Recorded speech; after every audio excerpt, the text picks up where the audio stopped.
The Modi government plans to roll out a 15,000 crore scheme to ensure infrastructure development in the country's most isolated and underdeveloped villages.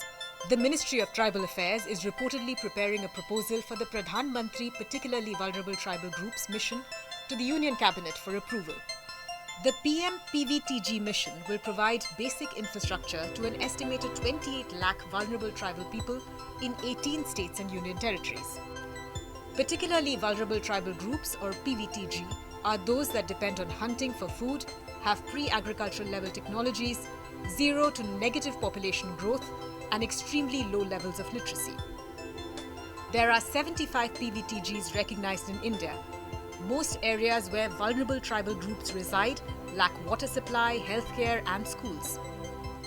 The ministry has identified 11 interventions, such as providing housing, healthcare facilities, water supply, road connectivity, 4G and mobile network, electrification of houses, education, Anganwadi centres, multi-purpose facility centres, livelihood options, and focused development of 60 aspirational PVTG blocks. Finance Minister Nirmala Sitharaman had earlier announced in this year's budget that 15,000 crores would be spent over 3 years for this mission. Ensuring that the infrastructure reaches PVTG habitations is not a simple task.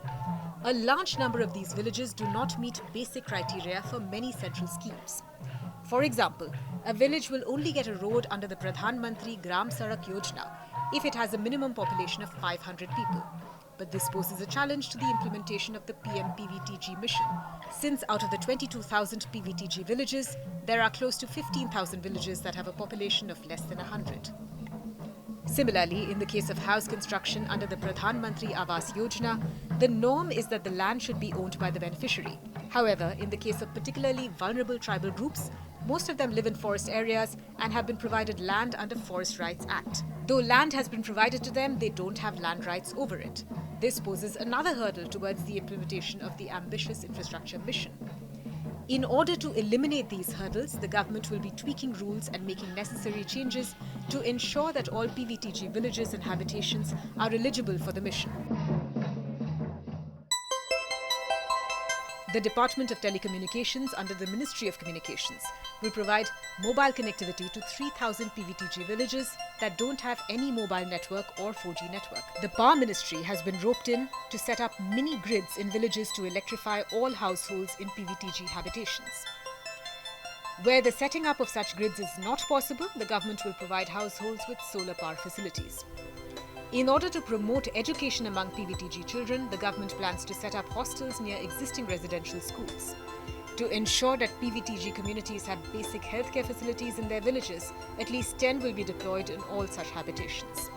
Remember, PVTGs are not ordinary tribal groups.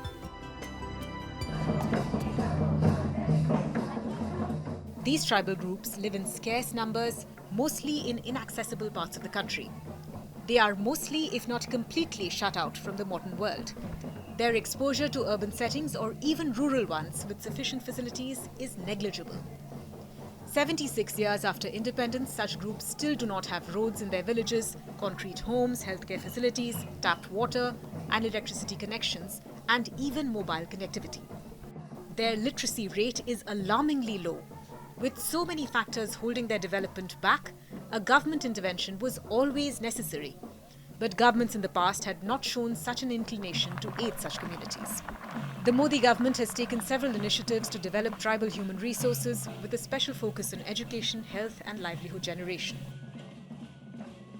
Work is also being done to develop over 36,000 villages across the country with at least 50% tribal population and 500 scheduled tribes as model tribal villages.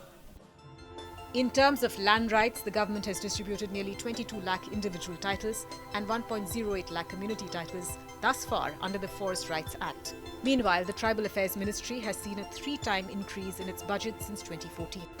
At a time when caste suddenly seems to be emerging as a major election issue, and with demands being raised to have caste-based surveys across India, Prime Minister Modi recently said that the poor people of the country were the biggest caste, and that he's working for their betterment and welfare. With the government all set to announce the PM PVTG mission, PM Modi will effectively be doubling down on his promise of working for the poor. While India has seen many governments, this is the first time that such a focus is being laid on the development and welfare of the particularly vulnerable tribal groups.